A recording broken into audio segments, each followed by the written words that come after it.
to another video on acid, base, and salt. Now, we'll be using 2 episodes in this season. Now, I'll be talking about the acid and base first. Then later we'll talk about the salt. Now, acid and base. Acid and base definition were given to us according to many scientists. But before we proceed,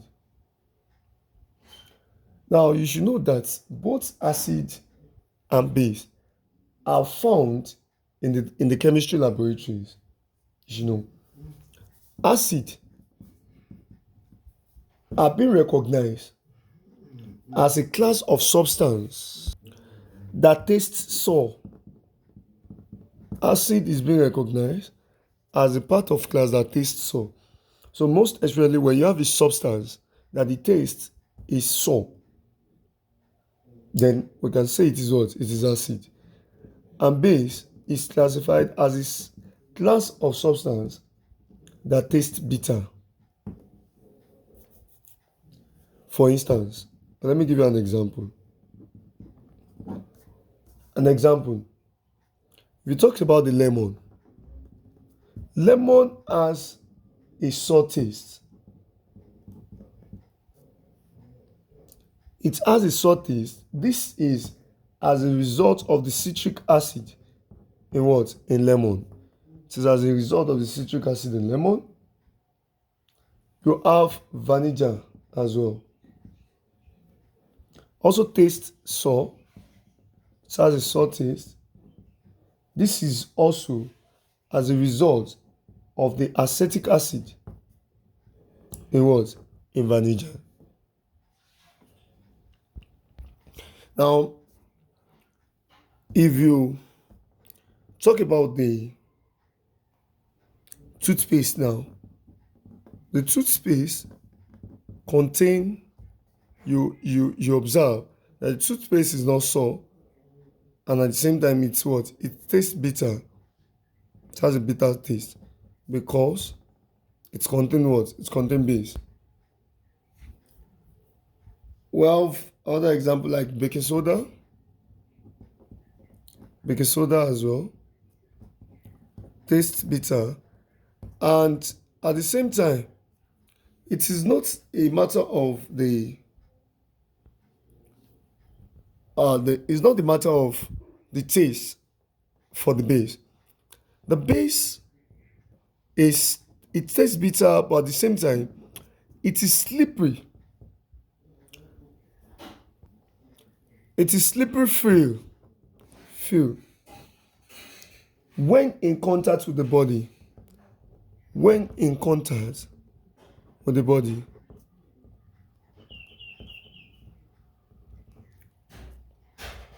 that is, when you pour base on your skin, then it will be slippery. It will be slippery. Like now, this is the difference between the acid and base.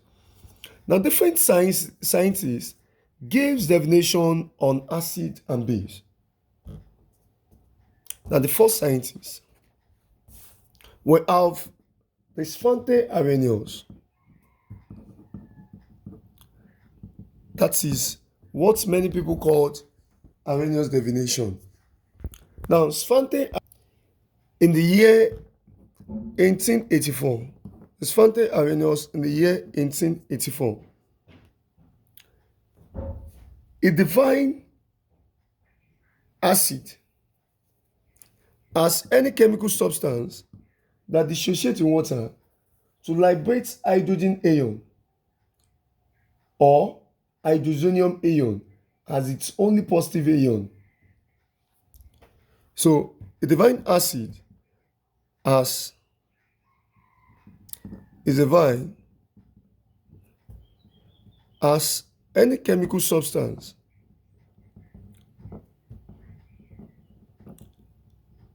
that dissociates in water, that dissociates or dissolve, that dissociates or dissolve in water to liberate or to yield hydrogen ion. You can put hydrogen ion to be H plus or hydrogenium ion. Hydrogenium ion is H3O plus as its only positive or as the only positive ion, as the only positive ion, as the only positive ion. Now when you are talking about the acid here, E also define base. Define base as any chemical substance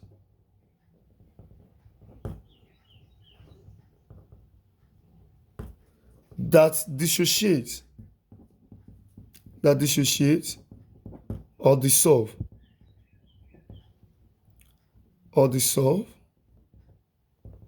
in water to liberate or yield or give hydroxyl, to give hydroxyl ion, which is OH minus, as the only negative ion. Negative ions. Now, when we are talking about, let's say some example. If you have hydrogen plus an acid, or let me even say a compound like this, if a compound like this, which is an acid, can give you the hydrogen plus the acid. Now, you observe that this compound liberates hydrogen ion. Then we can say this compound is what? Is an acid. And at the same time, if you have something like HA, if you check this one, when it's dissociated in water to give you H3O plus and plus A minus. Now when you dissociate this same compound in water, liberate H3O plus, either H3O plus or H plus, then it is called what? It is called acid. According to what? According to Arrhenius definition. But according to Arrhenius definition on base, we have, instead of this to be A, because don't forget we use A for the acid. So if you now have this, A for the acid, so this one will now be what? B will now be for the base. So it will now be BHO. You have BHO to give you B plus plus OH minus. So this one, that shows that this compound is what? Is a base. If you observe this very well, you observe that the acid there is the positive ion in this compound. But this time around, it is the base properties, or let me even say, the H positive here, the H here, the hydrogen, is the only positive ion. The H3O here is the only positive ion. But for the base, the OH minus is the what? Is the negative ion. Take note. Now let us use this in a normal chemical reaction or in a normal substance. Now you all know that if you have HBr, this one will liberate H plus plus Br minus. Now you observe that this HBr liberates hydrogen ion. And when it liberates hydrogen ion, that shows that this hydrogen bromide is what? Is an acid. The same thing with hydrogen chloride. This will liberate H plus plus what? Plus Cl minus. That shows that this hydrogen chloride is what? Is an acid. Because it only liberates what? Hydrogen ion as its only positive ion. Now we should have H2SO4. H2SO4 will give you, it will give you 2H plus plus SO4 2 minus. Now if you see this also liberates only hydrogen as its positive ion. So we have this to be acid. And at the same time, if you have HNO3, this should be H plus plus NO3 minus. This is also what? An acid. We check all these liberate hydrogen ion. This is one of the properties to know the acid in the words of a compound. Now, if you have this, if you have NaOH, NaOH will give you Na plus plus OH minus. If you check this, we don't have hydrogen here as a substance. We only have what? OH to be liberated. Now this OH that is liberated, you will observe it very well that the only one that liberates OH is what? Is the base. According to what? According to Arrhenius. And KOH as well give you K plus plus OH minus. So whenever you have a substance that dissociates only only hydrogen ion, then it is called acid. But only hydroxyl ion, it is called what? It is called base, according to Arrhenius. You just have to be very, very careful. And this is one of the methods at which many people use to check the acid or what? Or base. Now we see the CH3COOH. This one will liberate H plus plus CH3COO minus. Now if you check this will be an acid because it liberates C only what? Only hydrogen ion as its what? As its positive ion. This is according to Svante Arrhenius. Now we don't focus on Svante Arrhenius because Svante Arrhenius definition, or let me say Arrhenius definition, is limited. Because Arrhenius definition is only applicable to aqueous solution. And it's only applicable to only one kind of what? Only one kind of base. If you observe, according to Svante Arrhenius, if the base does not liberate OH minus, it is not what? It is not a base, according to Svante Arrhenius. And if you check ammonia now, ammonia does not have the property of oxygen. It does not have oxygen with it. But ammonia here, it is a base. Ammonia is a base. But the only definition that can explain this better is the Brunstellari definition. So that is why after Arrhenius, there was these two scientists that came up with their own general definition. And these two scientists, that is why we'll call them Brunstellari. You'll notice that there is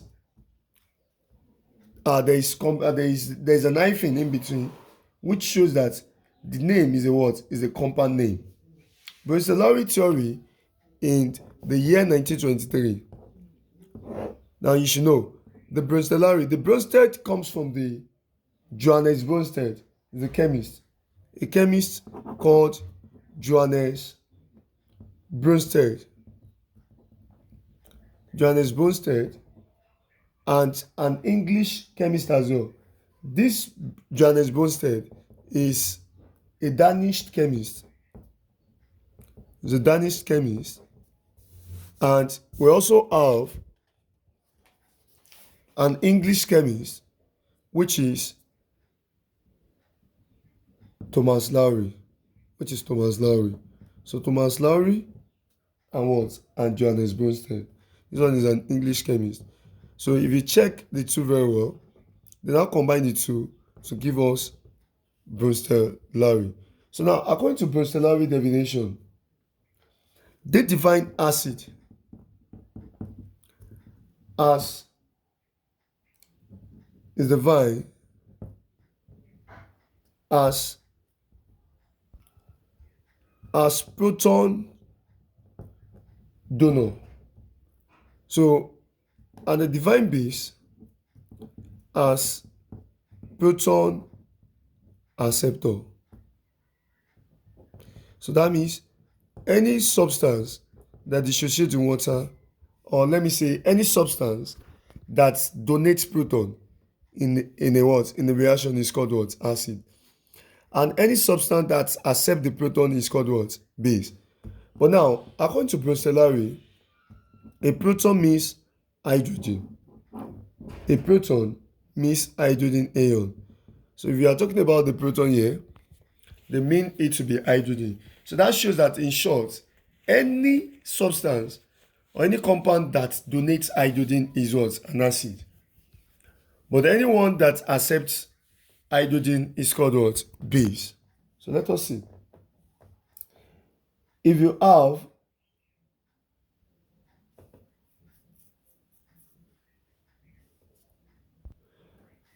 something like this, Ha, which is an acid reacts with H2O here, which is what? Which is a base.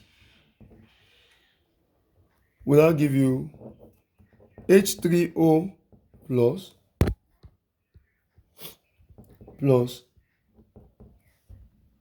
Now this is also, we'll call this conjugate acid,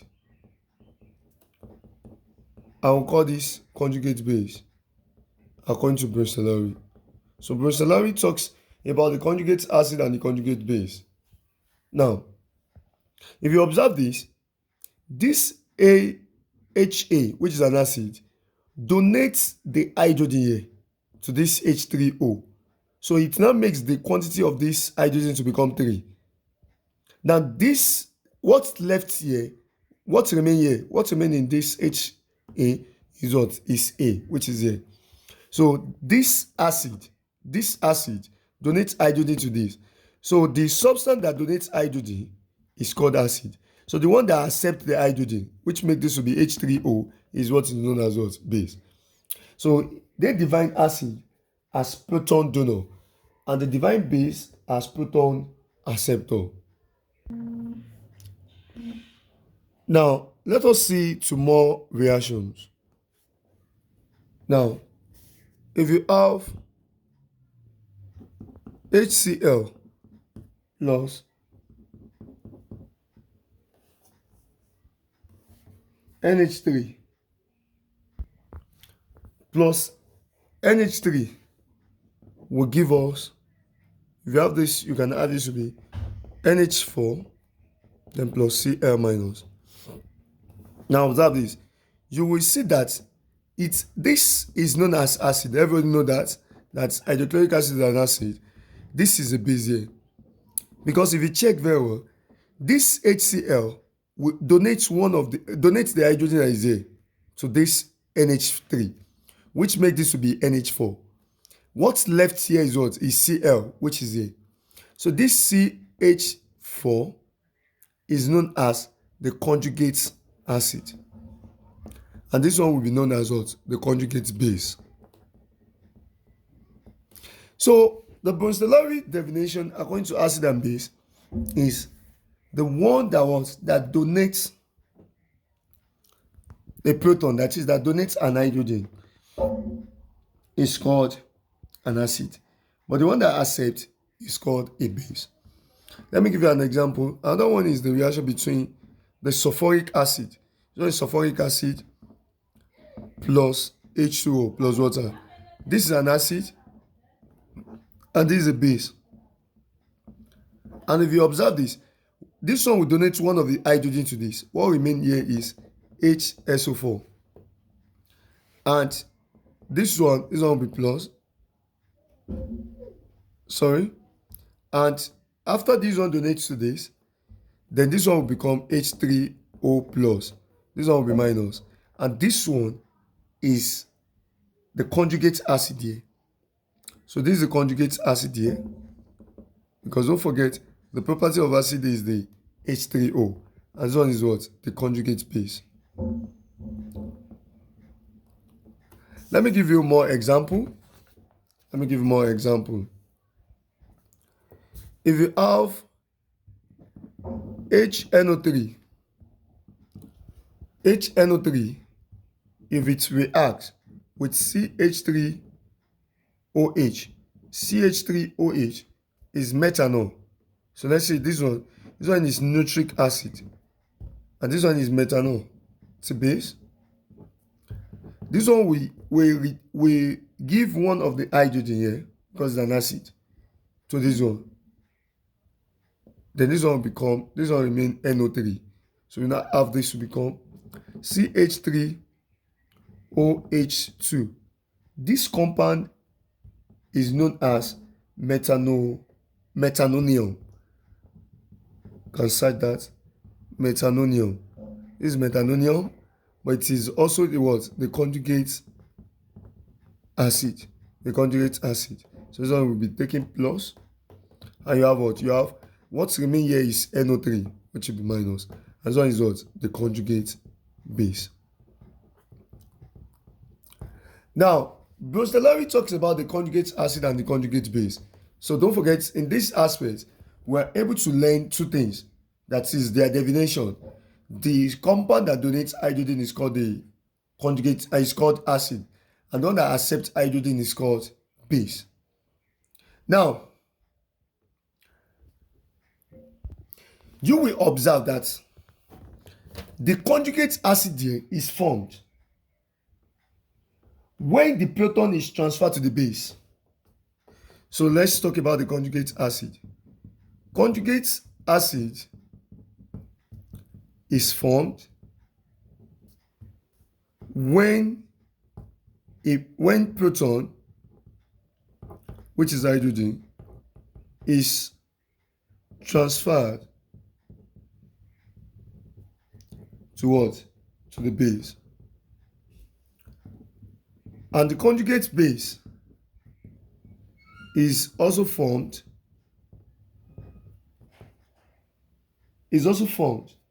or let me say, is also formed as everything that remains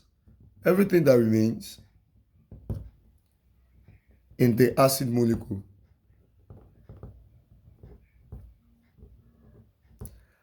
after a proton is lost, or after the proton is what? Is transferred. Now let us see. Now you observe that when we transfer one hydrogen here to this one, it gave us the conjugate acid. And what remains when we transfer is what? Chlorine, which gives us conjugate base. That's according to the definition. If you observe that. When we transfer one hydrogen to this one, it gave us H3O, which is conjugate acid. And what remains here is one hydrogen and SO4, which is this, which is the conjugate base. When we transfer one hydrogen to this one, it gave us this, which is the conjugate acid. And what remains here is NO3, which is the conjugate base. So that's it. Similarly, you have H2O plus H2O to give us H3O plus OH minus. Since you know what they mean by the conjugate acid and the conjugate base. When we transfer one hydrogen here to this one will become H3O, which this is what? Is the conjugate acid. And what remains after we transfer one hydrogen to this is OH. And that shows that this is the conjugate base. Now, if you observe, I intentionally use this example because you can see that water here, H2O, is serving as an acid. And water here as well is serving as a base. Water H2O can be splitted into H plus OH minus. This is another property to back it up. That water as it is has the characteristics of acid and what? And base. And whenever a substance has a characteristics of acid and base, then such substance is known as amphoteric substance. Is known as amphoteric substance. Now that shows that an amphoteric substance is a substance that has the property of acid and what? And base. Both acid and base. It shows that the amphoteric substance can act as an acid to a base. and at the same time it can act as a base to what? To an acid. So water serves as an amphoteric substance. We also have some example of an amphoteric substance aside water. Yes, we also have an example like beryllium hydroxide. We have beryllium hydroxide. Well, we can also have zinc oxide, etc. So water is an amphoteric substance because it can serve as an acid to a base or as a base to an acid. It has both properties. Now, aside Arrhenius divination and Brunelleschi divination, we also have a more general divination which was given to us by Lewis. Now, Gilbert Lewis gave his own divination. We have the full name to be Gilbert Lewis between the year of 1875 to 1946. So Gilbert Lewis gave his own definition in terms of electron. So he defined acid as electron acceptor, and he defined base as electron donor.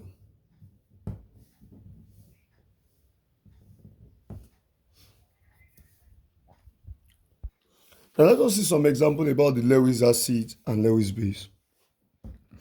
Now check this. If you have NH3, we have a lone pair here.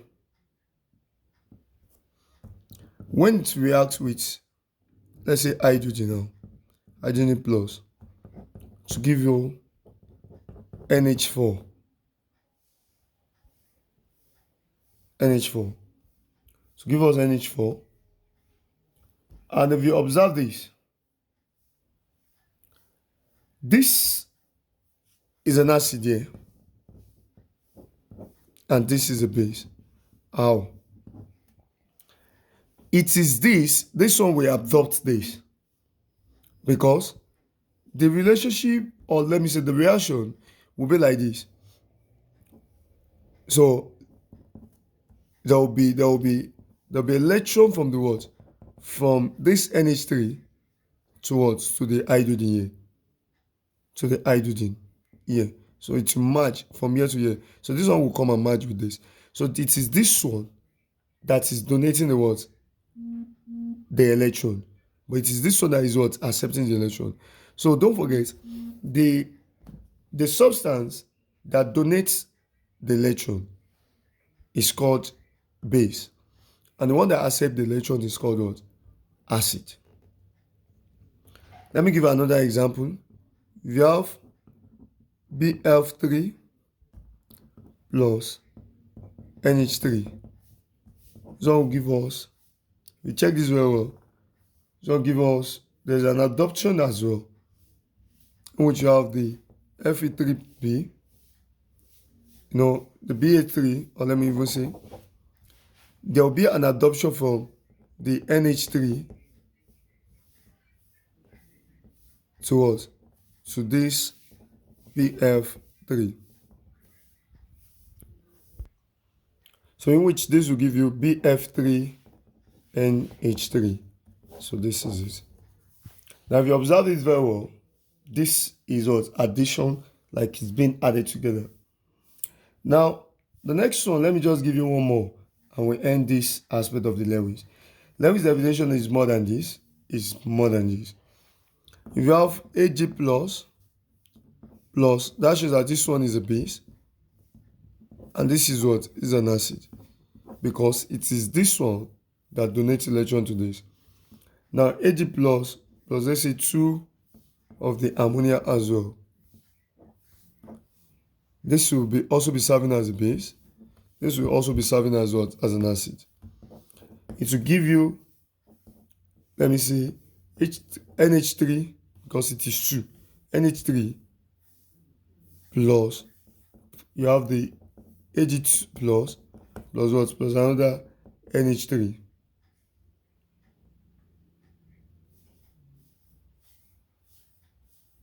NH3. That'll be NH3 like this. So we can have it to be NH3AG N NH3 NH3 AgNH3. Now it's also addition reaction. Now this is Lewis acid and Lewis base. So it is this one that will donate to this. Now we have another example like SO3 plus OH2. This one will also donate to this. So this is an acid and this will also be what? Base. You see the reaction, that will be SO3 OH2. So this is an addition reaction. Now let's move to some properties. Classification of acid. Acids can be classified, let me say, in three different ways. It can be classified according to the source. It can be classified as based on the method of dissociation, and it can also be classified based on dilution. That is the method of dilution. Don't forget that we can summarize the Arrhenius divination,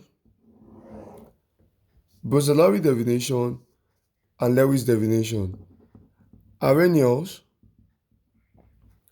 acid, and Arrhenius base. Let us quickly do this summary.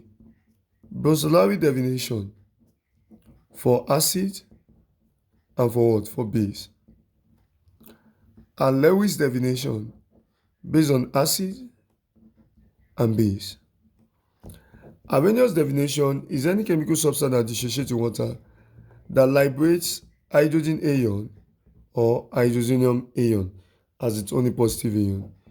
And its base is substance that dissociates to liberate hydroxyl ion as its only negative ion. And Brunelleschi divination defined as a chemical substance that dissociates, or let me say, any substance that donates proton. So we can say they are proton donor, and base has proton acceptor. But to be of the opposite to this one, and don't forget that hydrogen means the proton according to what? According to Brunelleschi. And Lewis acid is electron acceptor. Electron acceptor, and Lewis base is electron donor. Lewis explanation is more than this.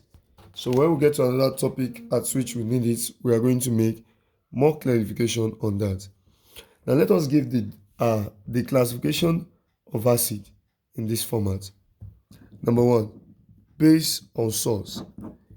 Based on their source, acid can either be organic or inorganic acid.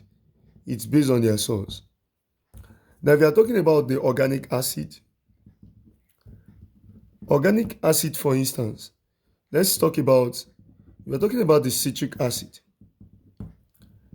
Citric acid can be gotten from lime, or when you have a lemon substance.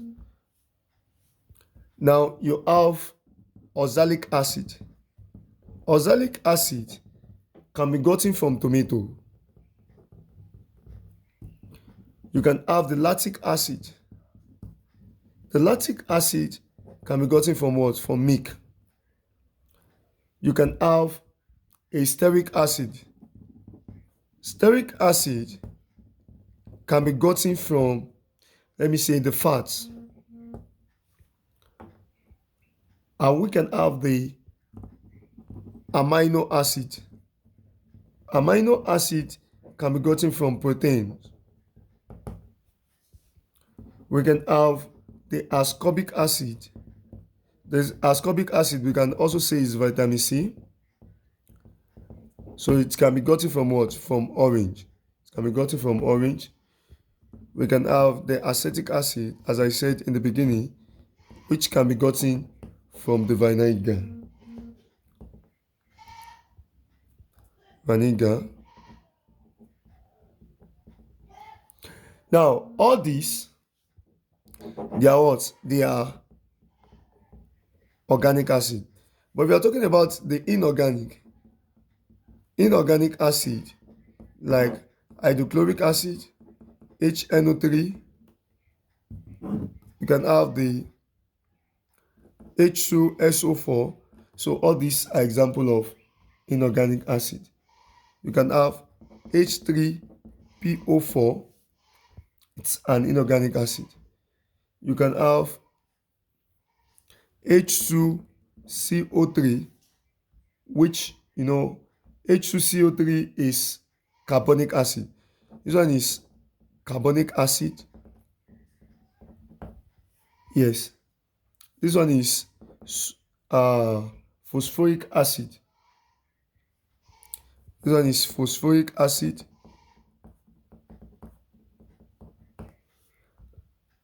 And you can have this to be sulfuric acid. This one is H2SO3. We can call it sulfuric acid. Then HCl is hydrochloric acid. And then HNO3 is called the nitric acid. So it's nitric acid, this one is hydrochloric acid. So etc. We have many more. Now number 2 is based on the method of dissociation. Based on method of dissociation. Now, how does the acid dissociate?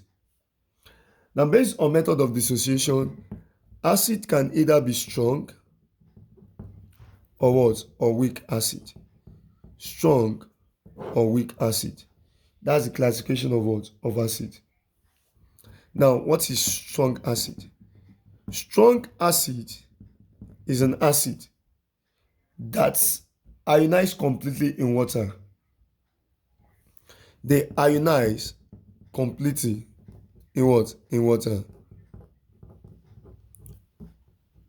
In water to give hydrogen ion. To give hydrogen ions and anions. But we are talking about, let's talk about the examples of strong acid. If we talk about the example of strong acid, if you have the HCl, HCl will give you H plus Cl minus. If you see this is a strong acid because it ionizes all the what? All the hydrogen content in it. If you have HNO3, HNO3 is H plus NO3 minus. It's also a strong acid. You can have H2SO4. H2SO4 will be 2H plus SO4 2 minus. If you check this very well, this is also a strong acid because the numbers of hydrogen here is 2. So it ionizes all the what? All the hydrogen that is in the compound. So these are the example of the what? Of the strong acid. But what do you mean by the weak acid? Weak acid are acids that ionize partially. They ionize partially in water. It ionizes partially in water to give hydrogen ions. To give hydrogen ions and anions. They ionize partially. Now, a common example we have is acetic acid. Acetic acid, which is CH3COOH. This one, if it wants to dissociate, to give you H plus CH3COO minus.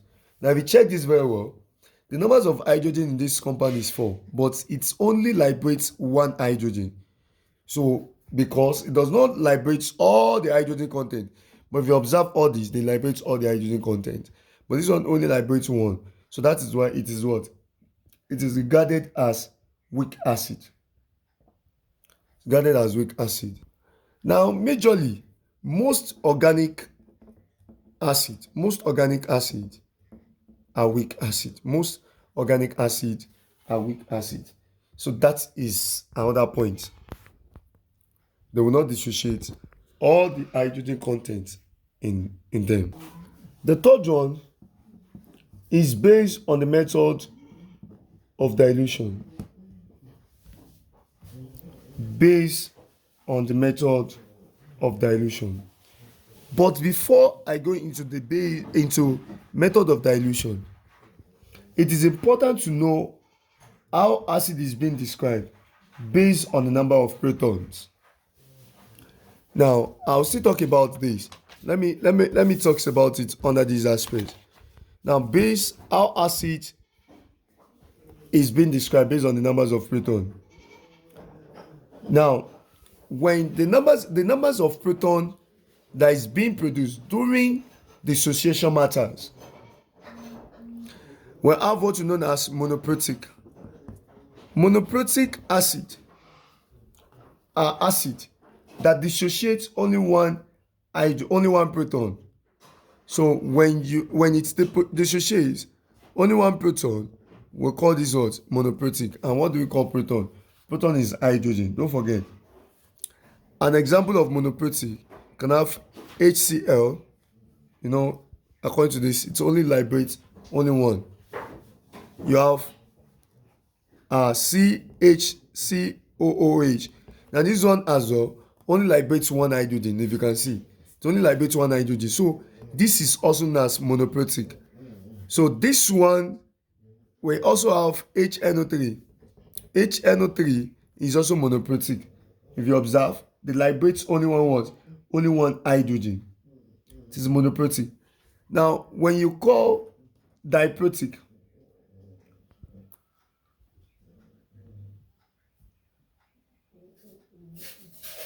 diprotic is when it liberates two proton. Example, you can have the H2SO4 that is there. We can observe that it liberates two hydrogen compared to all these ones that liberate one. Even we can have the H2SO3. H2SO3 will also be there. Yes, will also be there. That's a diprotic acid as well. You can have H2CO3, is also diprotic acid. So all these are examples of what? Of diprotic. You can have the hydrogen sulfide. Hydrogen sulfide, that's H2S. So it is a what? Is diprotic. You can have H2CrO4. H2CrO4 is also diprotic. Now when it dissociates 3, it is called triprotic. When it dissociates 3, it is called triprotic. An example of triprotic, you can have H3. So this one liberates 3 protons. So it's 2 protons. Example, you can have H3PO4. H3PO4, I've not given the dissociation of this. H3PO4 will be equals to 3H plus plus PO4 3 minus. That's this. Then you can have polyprotic. Polyprotic is when it liberates more than 3. So when it liberates more than 3, we call it polyprotic. So more than what? More than 3. Like those ones more than 3. Like those ones that can liberate what? That can liberate 4 atoms, 4 protons. So it is polyprotic. So this is under the what? Their dissociation. So dissociation make us know the numbers of protons that will be liberated. Now let us go back to the what? The third one. The third classification is based on what? On dissociation, on dilution rather. Now based on the method of dilution. Number 3, based on method of dilution. Acid can be classified into either dilute acid or concentrated acid. Dilute acid or concentrated acid. Now, when we are saying dilute acid, even dilution definition is defined as the addition of certain amount of acid to what? To a certain amount of water. Again, dilution is the process of adding certain amount of acid to certain amount of water. That's what they call dilution. Now, what is now the difference between a dilute acid and a concentrated acid? A concentrated acid is formed when large amount of acid when large amount of acid is added to small amount of what? Of water. To small amount of water. You know that for this concentrated, the acid plus what? Plus water. But in this ratio, it will give us conc acid. When the acid is large, the large amount. This one is large amount, but and the water is what? Is small amount. Then this one will give us conc acid. But we have a dilute acid.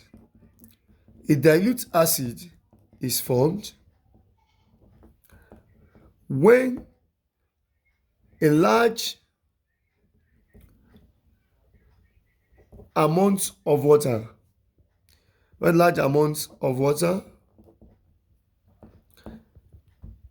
is added, when large amount of water is added to what? To small amount of acid. To small amount of acid. So that shows that we have the relation between acid and water. This to give us dilute acid. This is something has been diluted. The something that has been diluted will be tasted. You'll be feeling the taste of water in it. That shows that the water concentration is much than the what? Than the original what? Substance. Now that shows that the acid there is very small. We have this with small amount, and the water is what? Is large. We have the large amount of water here, but the acid is what? Is small. So this is the classification of what? Of acid. Let's talk about the physical properties of acid. Number one, we are talking about the physical properties of acid. Number one, you should know that both as acid reacts with different indicators, to give different colors.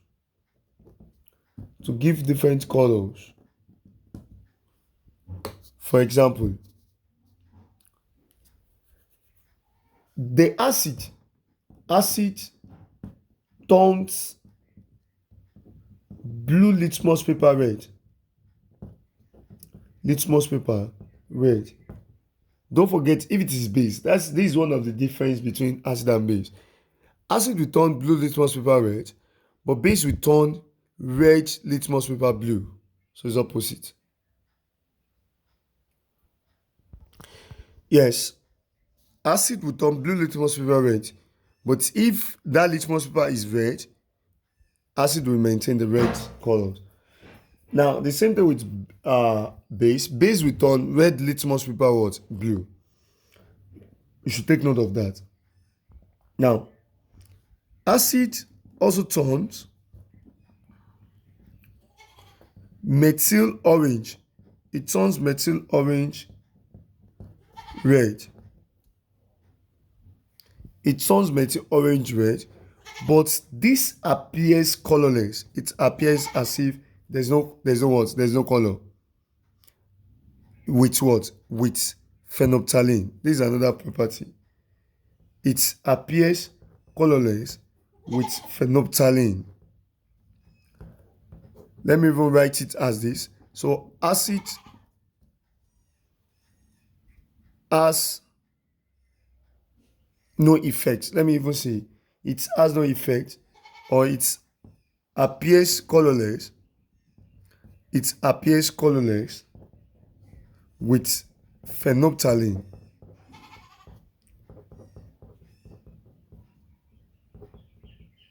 Now, number two,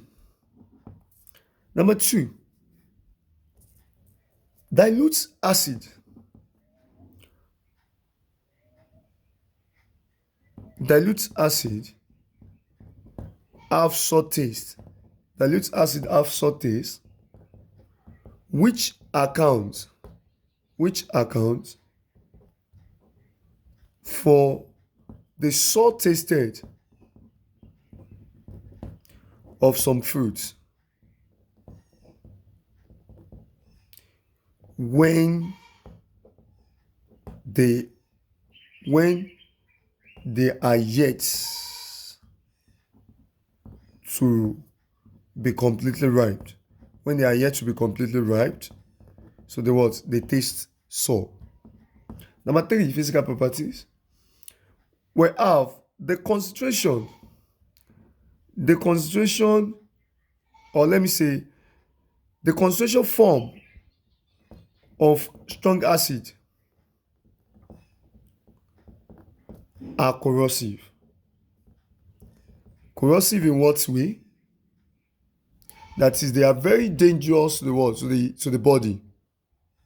They are corrosive, which account for the reason why we need to use a lot of things to cover our body while dealing with strong acid in the laboratory. So because they are very corrosive, they can spoil the body. So these are the physical properties of the acid. Next one, let's talk about the chemical properties of the acid. Chemical properties of the acid. Number one, they react. They have the reaction with bases. Reaction with bases. Now you should know that acid reacts with base in order to give salt and water. Acid reacts with base to give salt and water plus water. And this reaction is known as neutralization reaction. So a neutralization reaction is the reaction process between an acid and a base to produce salt and water. And don't forget that base is also known as alkalines. Now, or we can say that alkaline. Now, when you are talking about let me give you an abbreviation. If you see HCl plus NaOH and aqueous, now this one will give us NHCl, which is also an aqueous, plus H2O, which is what? A liquid. Now, if you have H2SO4, which is an acid, reacts with CaO to give you CaSO4, which is also an aqueous, plus what? Plus water. So you can see this is also a base. Now if you see this is what? The reaction between acid and base to give us salt and water. Number two, reaction with metallic oxide.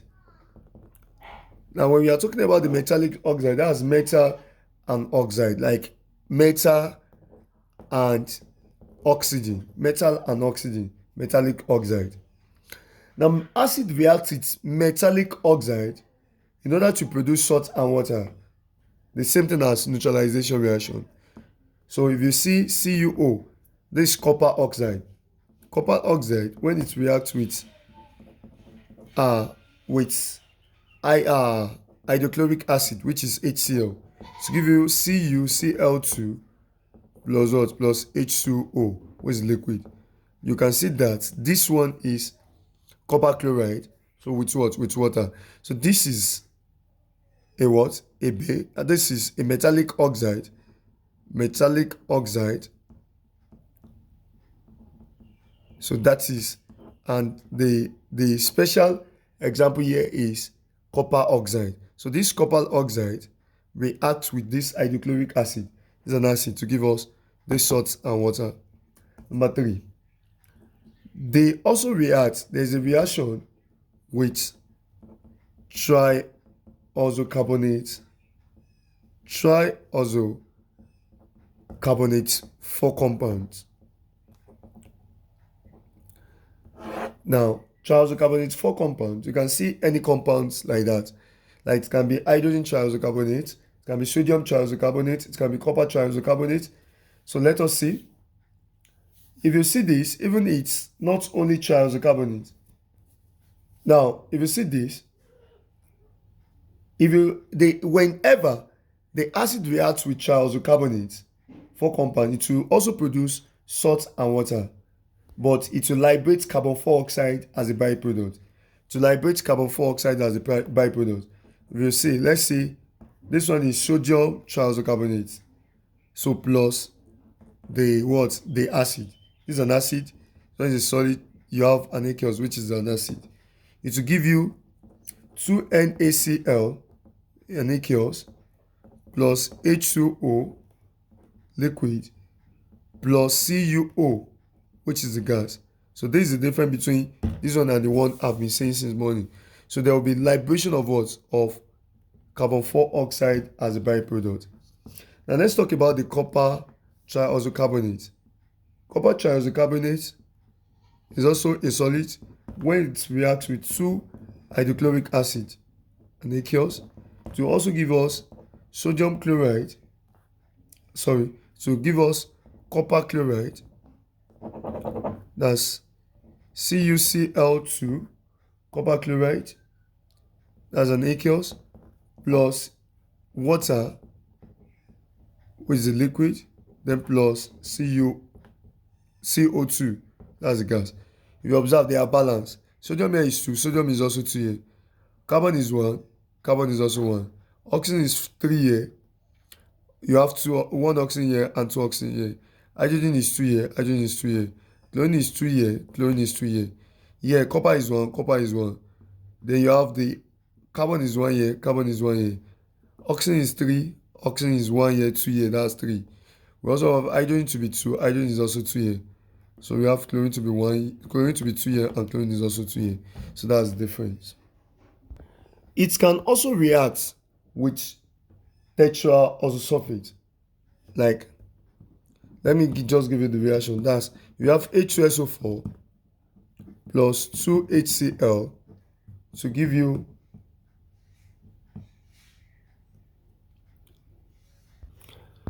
now let me H2SO4 is also an acid. So let me just explain this under the reaction of base. Now let me talk about the 4th one. They can also react with metals.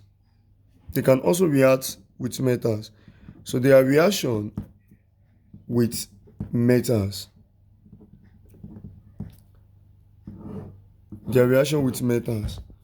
Now, how does this happen? Now, this occurs through displacement. And displacement occurs as a result of more electropositive metals reacting with acid to displace the hydrogen. That's it. In short, acid reacts with, let me say, some certain metals like magnesium, like zinc, and ions to form the corresponding metallic salt, and they will definitely liberate hydrogen gas. Let me see. If you have the magnesium here, which is a solid, let's say it reacts with H2SO4, which is an aqueous, to give you MgSO4, then plus hydrogen gas. This one, you have this to be aqueous. Or you have zinc plus 2HCl will give you zinc chloride, which is aqueous, then plus H2, form of gas. So this one is also aqueous. You have the iron in solid plus 2 HCl. You have this to be in what? In aqueous.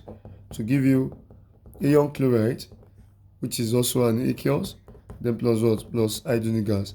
So whenever the acid reacts with metals, most actually this example of metals, it liberates the metallic salt. This is a metallic salt.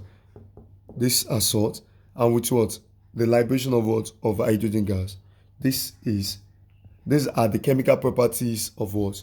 Of acid. Now we have to end this one here. You'll follow me in the next episode. So please and please follow in the next episode. This is where we are going to talk about the pH scale, the basicity of an acid, the preparation of acid, the calculation aspects. We'll be talking about that in the next episode. So please like, comment, and subscribe. I'm Mishola, the blessing by name, popularly known as General David. So please and please follow in the next episode of this aspect. So you can message me on WhatsApp as well. I'm Mishola, the blessing by name, popularly known as General David. So please and please, the next episode, let's go.